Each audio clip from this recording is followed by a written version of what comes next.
Sama na po natin ang ating KOTD. Matagal ko po siyang inantay at napakasaya namin ngayong araw na to dahil kasama namin mismo dito sa studio in the flesh ang Senior Vice President for Health, Finance and Policy Sector, spokesperson ng PhilHealth ever since. Walang iba kundi si Dr. Israel Francis Pargas. Doc Ish, magandang umaga sa iyo.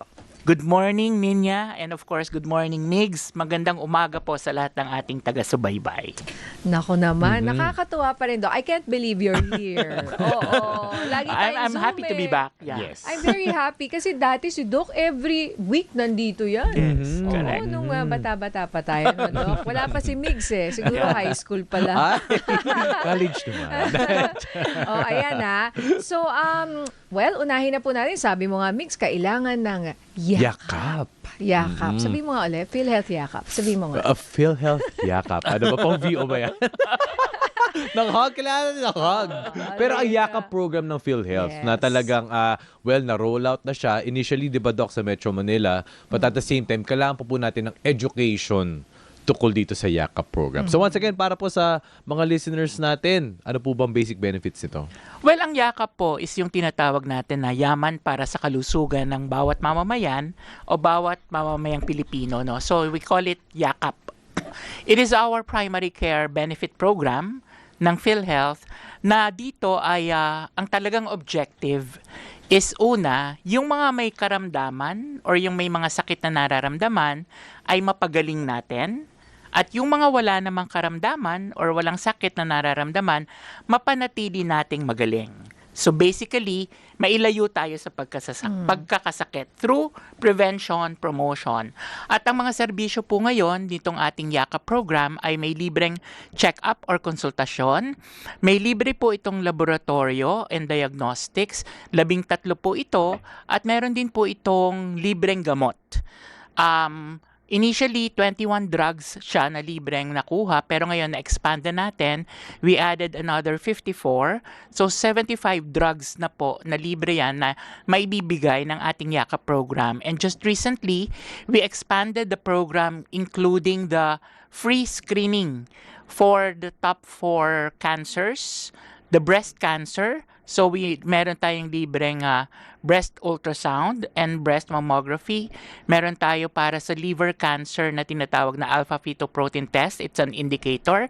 Meron tayong libreng low-dose chest CT scan for lung cancer at libreng colonoscopy screening for colorectal cancer. So far, yan po yung mga benepisyo na naibibigay or nako-cover ng yakap. Oh, okay. Curious po ako dun sa mammography, for example, kasi mga kababaihan, Women's Month rin po ngayon. At isa kasi yan, si breast cancer ay isa sa mga talaga namang marami ang nagkakaroon po nito. How do we avail of this free mammogram? At saang ospital yan? For example, pwede ba yan sa mga private hospitals gawin? Sa ngayon po, ang ating yakap clinics, we have around 4,000 accredited yakap clinics, both government and privately owned clinics, at meron din itong mga ospital. So kasama po dito yung sa screening natin. At yun nga po yung sa breast mammography. So dun sa mga accredited natin na hospital na may kakayanan na maggawa nitong mammography, dun po tayo pupunta. Pero paano natin ito makukuha? Unang-una po, the first step is for you to be registered into a yakap clinic. Yun pong yakap clinic na listahan makikita sa ating website at www.philhealth.gov.ph. You can choose from amongst the list kung saan po kayo mas convenient na pa-register. Yung malapit sa inyo, malapit sa pinagtatrabahuhan ninyo. Actually, naglagay nga tayo ng standard na dapat mga around 30 kilometers lang para mas madali mong mapuntahan. So you can choose. And once you are registered in the yakap clinic, sila na po yung mag-aalaga sa inyo. Now, yung pagpunta doon sa breast cancer screening, meron kasi tayong mga indicators for the breast cancer. Like yung halimbawa, age of the woman na halimbawa 50-year-old and above, yearly ganyan, may history. So, kung qualified ka doon, yung pong yakap doctor natin, you will be prescribed to have a mammography or kung gusto yung breast ultrasound, and i-refer po kayo dun sa accredited hospital na merong breast mammography. At yun po ay libreng ibibig sa inyo because ang PhilHealth po through the Yakap Clinic ang magbabayad na nun. Ayun. So, usually po public hospitals. Out of for now, dun sa atin pong accredited clinics, na around more than 4,000, around 700 of those are privately owned clinics, including po yung mga chain of clinics na nakikita natin. Yes, Meron yes. din pong mga Yes, accredited okay. on that. Yes. Opo, Doc, ito po, Yung mga syempre. nasa mall. Yes. Opo, Oo. syempre ang isa pong experience ng isang pasyente is yung admin work, the logistics, Yes. yung mga pagre-register. Ano po yung mga basic na kailangan? And at the same time, kasi alam ko, tanong ito last time nung interview natin, may mga cases na baka mamaya hindi naman sila i-accept. Kasi baka mamaya may mga clinics sa hindi namin tinatanggap yan. Well, basic po. Ang kailangan, una, you are a registered PhilHealth member. Because ang yun na pong hihingi sa inyo or unang i-require sa inyo, yung inyong PhilHealth number. Kasi yun po yung identifier natin. So once meron na po kayo nun, you can register online or manually register. Yung pong online is through our website again at www.philhealth.gov.ph or through the government app, yun pong eGov. Yeah, because they are linked to us also. Or manually, you can go to any of our offices para po kayo ay makapagpa-register. So yun lang po basically yung kailangan, yung PhilHealth number. And then, pagpunta po nyo doon, all personal information na po yung mga kinakailangan. And then, actually, meron na rin tayo ngayong Ninya and Migs na, well, for some reason, merong mga hindi naman complaint but merong mga kwento na na-fraud yung system na merong mga nagpaparegister na hindi pala sila yon or nakaregister na sa iba tapos magpaparegister uli. So things like those. Kaya during the registration, meron na rin tayo ng mga tinatawag na sa camera, Yeah. yung kinukuhanan, Biometrics, yes, and biometrics. all. Yeah. So meron na rin tayo mga ganon para later on, kung mag-claim po kayo, mache-check natin kung kayo talaga siya. Pero yun lang, ganun lang siya kadali. And then, once you are registered, ang mangyayari nun is meron tayong unang step, which is the patient profile. Yun pong kinukuha yung history ninyo para lang alam kung ano yung inyong health profile. After that, tuloy-tuloy na po. All the services can actually be accommodated already once you are registered. Ayun, ang galing. Pero, Doc, how do we get, paano kung wala kang PhilHealth identification number? Ayan, from zero. Yes, kung from zero po, what you need to do is to first register as a PhilHealth member. So, dun po sa PhilHealth member registration, meron po tayong form doon, yung tinatawag na PMRF or PhilHealth member registration form. Fill upan ninyo po yon, all personal information naman yon. Now, if you would want to declare dependents, so yun pong mga necessary documents. Kung anak ninyo or kung yung asawa nyo para po ma-declare nyo as dependent. Pero this can also be done online or manually. Pagka po nakapag-register na kayo doon, i-issuehan na kayo ng ID or PhilHealth ID number. At once meron na kayo ng ID number, pwede na kayo magdiretso to register to a Yakap Clinic. Okay, so, pag ganyan ba, Doc, ayan na, may bayad ba yan? Meron bang libre? Oo Paano nga. kung mahirap na mahirap? Wala po. Actually, libre lang po ang registration sa atin. Kasi, Migs and Nina, kung natatandaan nyo, dun sa passage of Universal Healthcare Law in 2019, yung Republic Act 11223, meron dong dalawang importanteng provision. Una, sinasabi doon na ang lahat ng Pilipino ay automatic members ng PhilHealth. Yes, Yes. yes. Ang pangalawang provision doon is yung lahat ng membro dapat makakakuha ng immediate eligibility to all the benefits.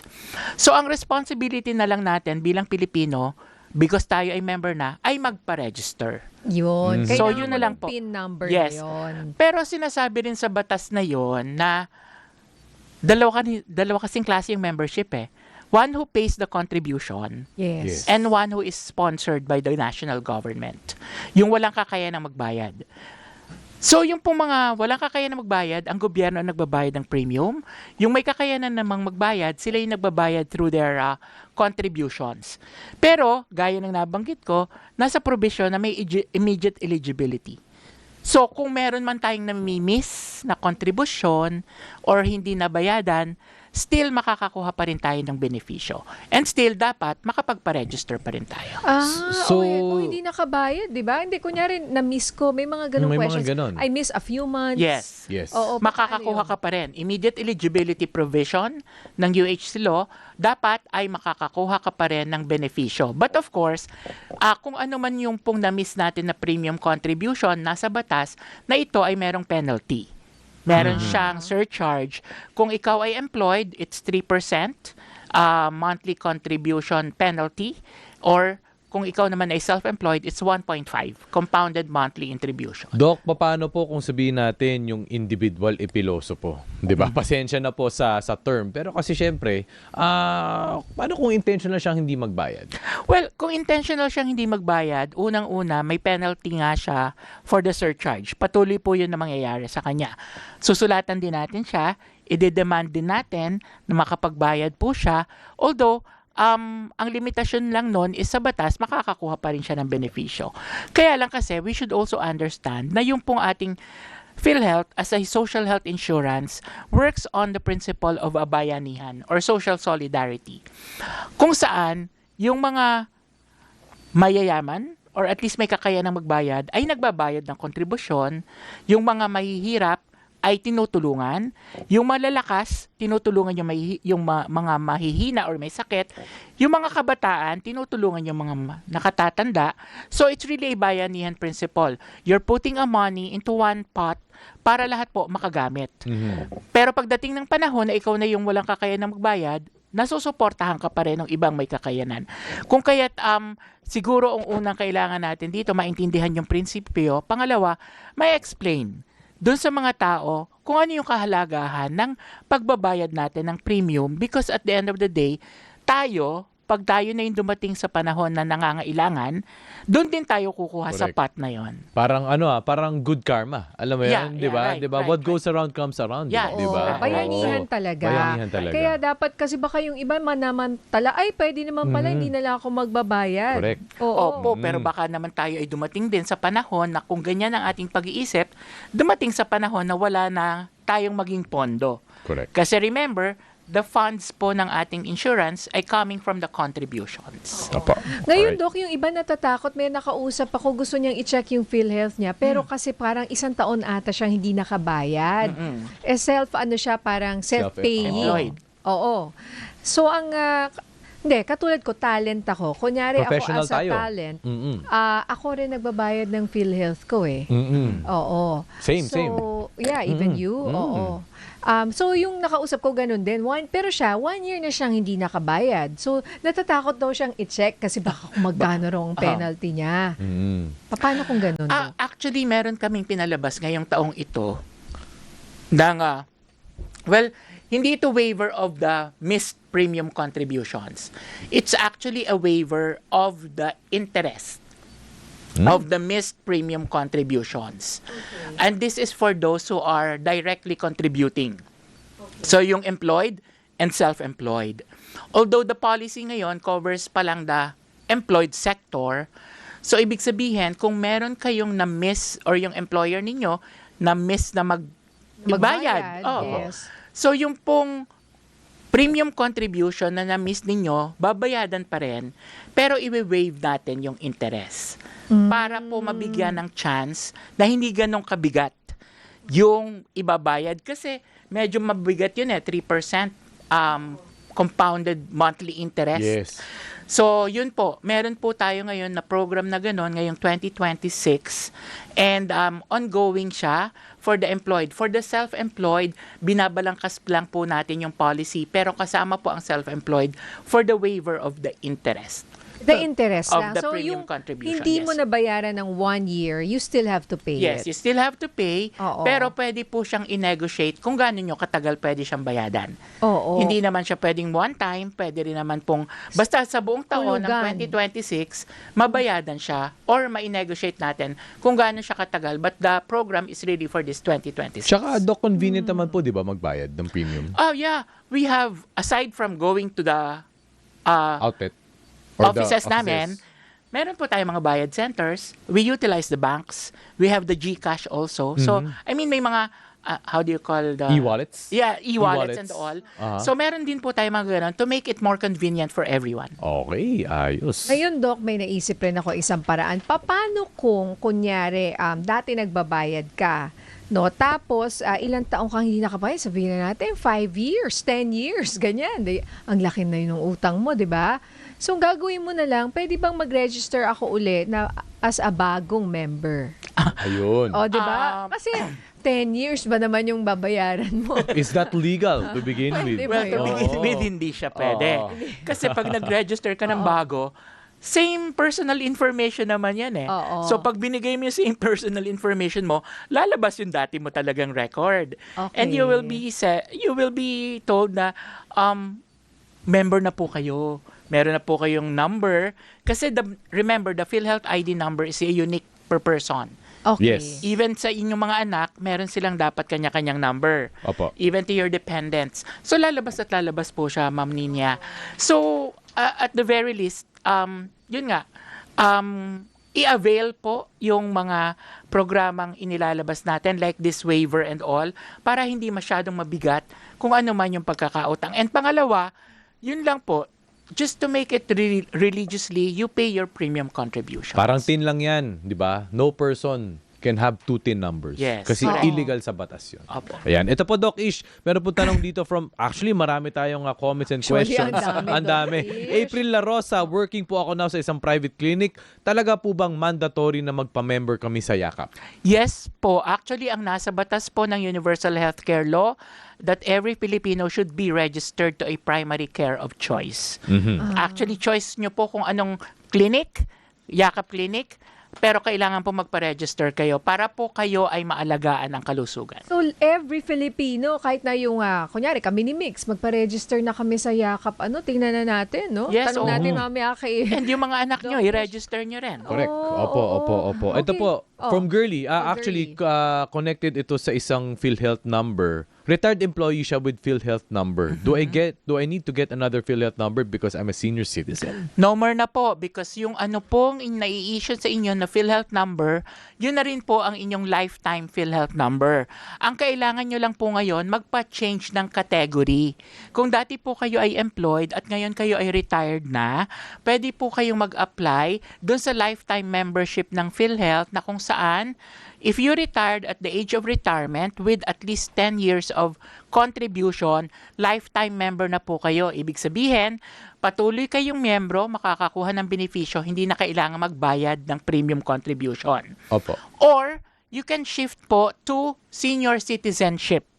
Kasi sabi po niya, senior na rin siya.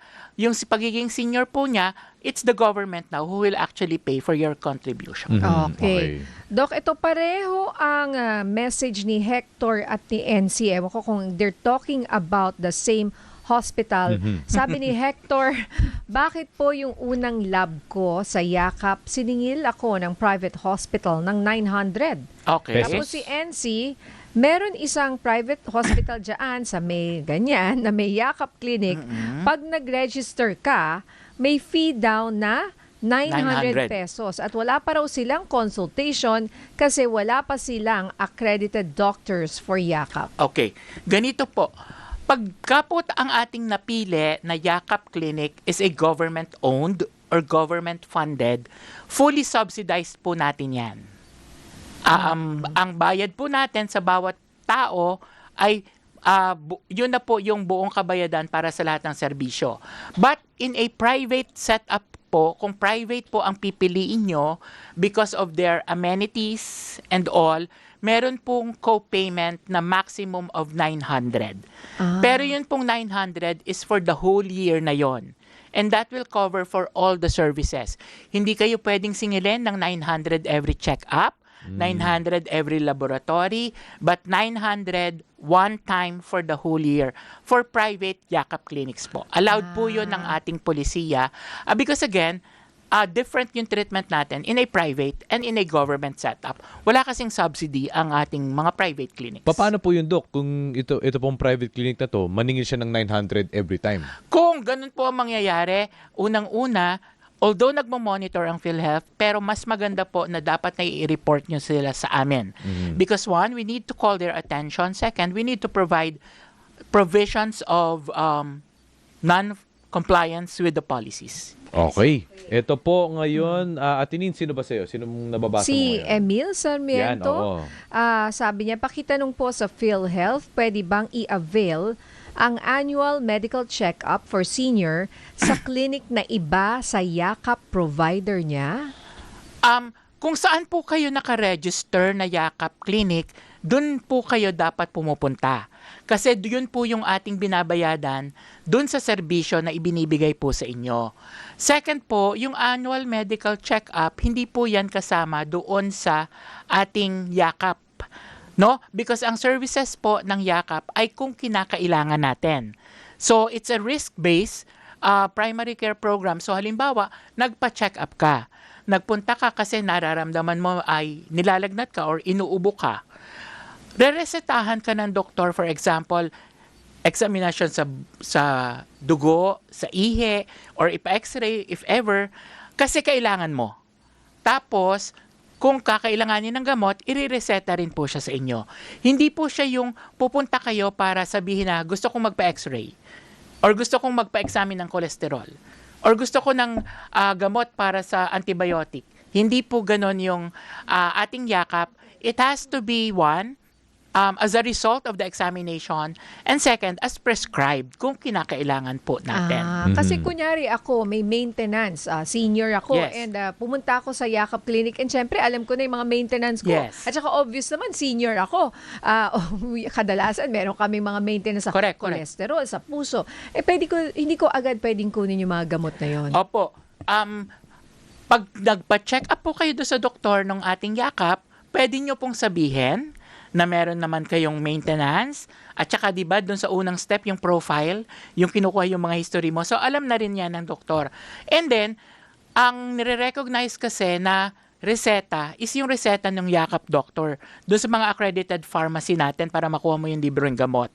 So kailangang maireseta yan ng ating yakap doctor or mai-prescribe kung kailangan mong magpa-laboratorio ng ating yakap doctor kasi po, yun yung nire-recognize ng mga laboratories and diagnostic centers or pharmacies kung saan nyo kukuhanin yung mga gamot or ipapagawa yung laboratorio.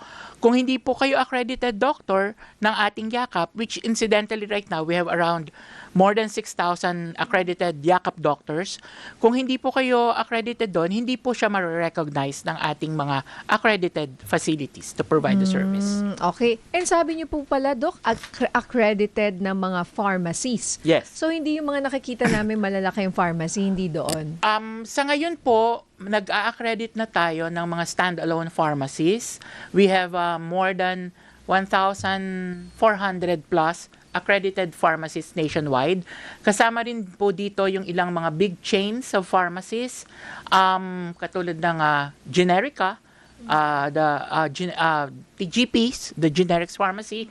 Yun pong iba pa na malalaking big chains Mga is under Mercury, Watsons. under negotiations po sila. And so yun po. So we are making sure na sana ay mapasok na din sila sa system. But so far, nationwide, we have around 1,400 accredited pharmacies, both government and private. Ito po, Doc Ish, shoutout lang po kay Primus Vlog. Maraming salamat po sa PhilHealth Yakap Clinic sa mga libreng gamot at laboratory. Malaking tulong po sa akin ito. Nakakuha ako ng libreng gamot. Yeah, Yan. thanks. Hoy, Alright. eto. Tsaka si JR Panganiban, request po for yakap at tinatanong niya, pwede raw bang covered ang extraction ng ngipin or ng wisdom tooth sa kanya in particular. Pero yung iba, maraming kababayan natin tinitiis yung ipin nila tapos kailangan ng bunutan. Actually, Nia and Migs, meron na tayong bagong coverage for dental package. The Yes, di ba dental may ganun? package is also connected with the yakap. Dun po sa dating dental package, meron po doong, although this is a dental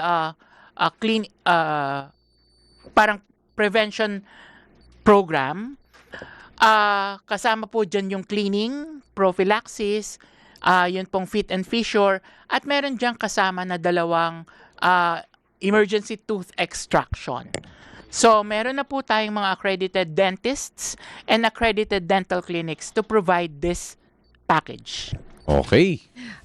Okay. Naku, wala na tayong oras. Sayang naman. Doc, ito lang. Baka may alam kayong malapit daw na ospital kay Alexander Pedro. Yung wife ko, tapos na ang chemo niya for breast cancer. Pa-radiotherapy na po sana siya. Saan daw po pwede? Kasi sa breast cancer daw ay zero balance billing daw. Nakuha nila under PhilHealth. Correct. Diyan sila sa Cabrini Hospital sa Batangas. Oh, so kung sa Kasama ba Cabrini, yun? yes, Cabrini, Batangas is a contracted facility for breast cancer. Incidentally, Okay. yung pong ating breast cancer ngayon is we increase it from 100,000 to 1.4 million already as a coverage. Ayan, So, ganyan na po siya kalaki. yes. Cabrini is accredited. I think Mary Mediatrics in Lipa City, Batangas is also accredited for breast cancer po. So, you can choose from there. Alright. Okay, last na. Eto, working po ako now sa isang private clinic. Talaga po bang mandatory na magpa-member kami? Nabasa mo na to. Oh, sorry. Panghuling Paalala kay Doc. Paalala na lang, Doc. Paalala na lang, Doc. Oo. Paalala na lang po. Para lang po sa lahat, ini-encourage ko po na lahat tayo ay magpa-register na sa ating yakap clinic of choice para po tayo ay malagaan ng ating kalusugan. Sorry, Ninya and Migs, doon lang sa mga ngayon, sa pag-increase ng mga presyo and all, kung ikaw po ay nakakakuha ng libreng gamot, libreng laboratorio, malaki yung matitipid mo. At yung pong mga natitipid na yon ay magagamit natin to support the other increases in other areas. So hindi lang siya health-wise but economic-wise, even yung pong pagpa-register sa ating yakap ay makakatulong sa atin. Alright. Yan. Ako nga curious rin. Gusto ko tuloy magpa-register at gusto ko tingnan. Gawa tayo ng report. Papalabas namin sa balita kung paano natin ginawa.